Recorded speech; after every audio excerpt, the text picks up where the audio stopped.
In this guide, I'm going to show you how to fix Raid Shadow Legends cannot rework gear.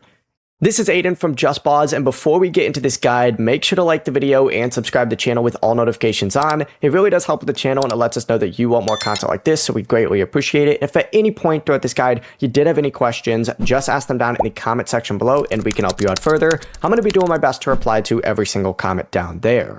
Now, first things first, you need to open up either your artifact or your accessory storage. That's my clan, whoops. But essentially just open up your storage, select whatever it is that you're trying to rework. Let's just say it's, this accessory right here, right?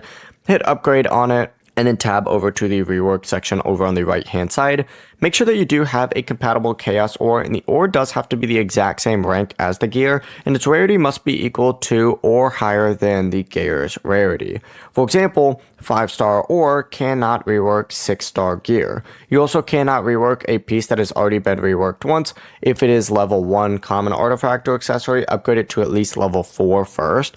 And if no compatible ore appears, make sure you check your ore storage inside the rework tab, and remember that chaos dust and chaos powder can only change ascension bonuses. They cannot rework the gear's regular stats. If everything matches but the option still does not work, restart Raid Shadow Legends and install any available game update. And if you're on Android as well, you can also clear the cache. Just make sure you don't clear the data. Before you do leave, make sure to like the video and subscribe to the channel with all notifications on. It really does help with the channel and it lets us know that you want more content like this. We'd greatly appreciate it. And if at any point throughout this guide you did have any questions, just ask them down in the comment section below and we can help you out further. I'm going to be doing my best to reply to every single comment down there. Peace.